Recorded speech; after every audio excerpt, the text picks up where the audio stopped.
जय हिंद दोस्तों। और कोशिश करेंगे कि आज 5 मिनट फटाफट ज्ञान में हम यूरोपियन यूनियन के बारे कुछ बातें समझ सकें, क्योंकि प्रीलिम्स पास में है और ईयू से जुड़ी कुछ इंपॉर्टेंट बातें हमको समझनी बहुत ज्यादा जरूरी है। ईयू की अगर हम बात करें तो ये एक पॉलिटिकल और इकोनॉमिक अलायंस है 27 देशों का।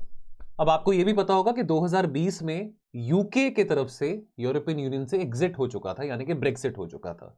यह बात आपको पता हो। लेटेस्ट कंट्री जिसकी यूरोपियन यूनियन में एंट्री हुई थी that was back in 2013 which was Croatia.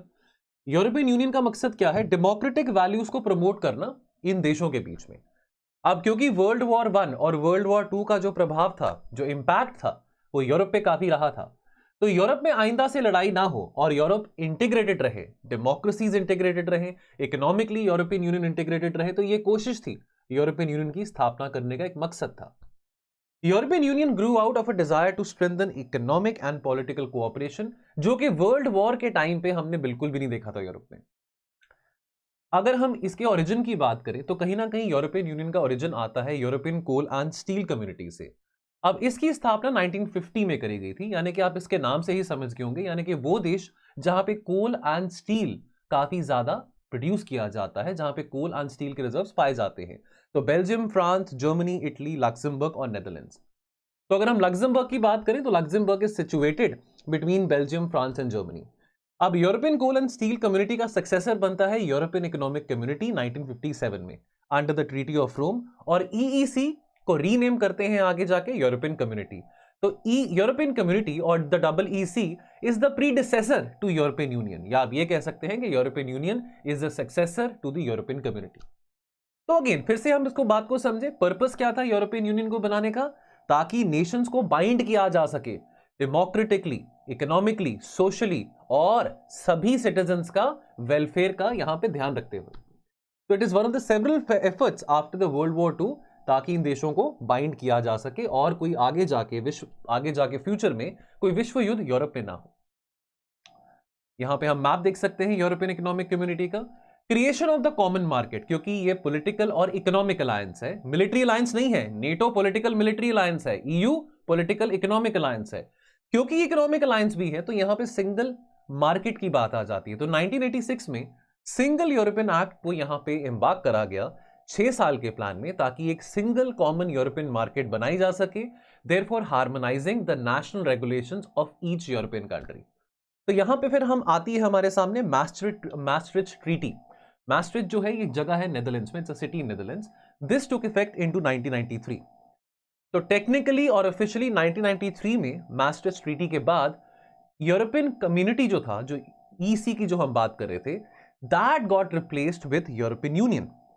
Euro debuted as a common single currency for participating EU members on the 1st Jan 1999। But आपको यह भी पता हो कि 7 देश हैं जो कि यूरोपियन यूनियन में हैं, लेकिन उनकी यूरो करेंसी नहीं है। फॉर एग्जांपल डेनमार्क की बात करें, डेनमार्क की करेंसी क्रॉन है, डेनमार्क ईयू का मेंबर है। अगर हम यूके की बात करें, चलो यूके तो अब ईयू में नहीं रहा, ब्रेक्सिट हो चुका है, लेकिन यूके जब तक ईयू में था उसकी करेंसी पाउंड थी। अब आपने ये बताना है, छोटा सा होमवर्क है आपके लिए, डेनमार्क एक आपको मैंने कंट्री बता दी जिसकी करेंसी यूरो नहीं है, और ऐसे कौन से 6 और देश हैं जो कि ईयू में तो है लेकिन उनकी करेंसी जो है वो यूरो नहीं है। उसके बाद हमको यह भी समझना जरूरी है कि कुछ देश हैं, सारे के सारे यूरोपियन देश ईयू में नहीं है। यहां पे आपके सामने वो देश लिस्टेड हैं जो कि ईयू में नहीं है।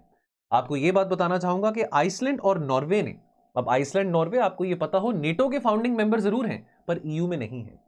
आइसलैंड, नॉर्वे और स्विट्जरलैंड, ये तीनों देशों ने कभी किसी टाइम पे एप्लीकेशन तो जरूर डाली थी ईयू का मेंबर बनने के लिए, लेकिन बाद में इन्होंने इस एप्लीकेशन को विड्रॉ कर लिया था। तो ये बात आपको पता हो। एंड कुछ देश हैं जो ईयू के मेंबर्स बनना चाहते हैं। फॉर एग्जांपल टर्की की बात करें, टर्की को अप्लाई किए को 30 साल से भी ज्यादा, 35 साल हो चुके हैं। टर्की ने अपनी एप्लीकेशन ईयू में 35 साल पहले डाली थी, लेकिन आज भी टर्की ईयू का मेंबर नहीं है। टर्की नेटो का मेंबर जरूर है, यह आपको पता हो। अभी पिछले साल नॉर्थ मैसेडोनिया में भी प्रोटेस्ट हुए थे। नॉर्थ मैसेडोनिया भी ईयू में एंट्री मांग रहा है, लेकिन नॉर्थ मैसेडोनिया को भी अभी ईयू में एंट्री नहीं मिली है। बट नॉर्थ मैसेडोनिया नेटो का मेंबर जरूर है। अब यहां पे नेटो और ईयू दोनों के मेंबर्स का हमको यहां पे याद रखना बहुत ज्यादा जरूरी है, कंफ्यूज नहीं होना। उम्मीद की जा सकती है कि आने वाले 2 साल में शायद सर्बिया और मॉन्टेनेग्रो को ईयू में मेंबरशिप मिल जाए। अब बात आती है कि ईयू का मेंबर बनने के लिए क्या ये रातों रात पॉसिबल है कि आज आपका मन किया यूरोपियन यूनियन में आने का? नहीं, that is not possible overnight. आपको कुछ कंडीशंस को मीट करना पड़ता है। उन कंडीशंस को क्या कहते हैं? कोपेनहेगन कंडीशंस या कोपेनहेगन क्राइटेरिया। तो कोपेनहेगन क्राइटेरिया के चलते अगर आप ईयू में आना चाहते हैं तो पहली बात तो आप एक स्टेबल डेमोक्रेसी होना बहुत ज्यादा जरूरी है, पॉलिटिकल स्टेबिलिटी बहुत जरूरी है, rule of the law uphold करना बहुत जरूरी है उस देश में, एक फंक्शनिंग मार्केट इकोनॉमी होना बहुत ज्यादा जरूरी है, सोशलिस्टिक नहीं बट एक मार्केट इकोनॉमी होना जरूरी है, and last acceptance of all EU legislation including that of the euro. तो ये कुछ कंडीशंस है for becoming an EU member. Now these conditions are called as the Copenhagen criteria.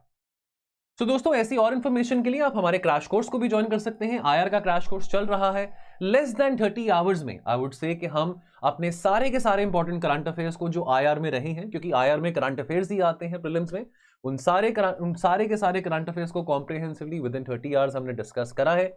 चाहे तो आप आईआर के क्रैश कोर्स को अवेल कर सकते हैं, या अगर आप चाहें तो हमारा कंप्लीट प्रीलिम्स क्रैश कोर्स संभव 2023, जिस क्रैश कोर्स का फायदा कितने सारे बच्चों ने उठाया है, इस क्रैश कोर्स का भी हिस्सा बन सकते हैं। प्राइसेस आपके सामने मेंशन है। जो single individual subject wise crash course है उस पे भी 20% ऑफ दोस्तों अभी ऑफर चल रहा है। और अगर आप एडिशनल 10% डिस्काउंट चाहेंगे तो आप मेरा coupon code Kuber live use कर सकते हैं, आपको एडिशनल 10% डिस्काउंट मिलेगा। हमारे दिए गए टोल फ्री नंबर पे आप कॉल करके हमारे सभी कोर्सेज के बारे में इंफॉर्मेशन ले सकते हैं। कुबेर लाइव कूपन कोड आपको केवल प्रीलिम्स क्रैश में नहीं बट और भी सारे कोर्सेज पे अगर आप इस कूपन कोड को लगाते हैं तो आपको बाकी भी सारे कोर्सेज पे एडिशनल 10% ऑफ मिलेगा। चलिए इजाजत लेता हूं, मिलते हैं बहुत जल्द। आप अपना ध्यान रखें। जय हिंद।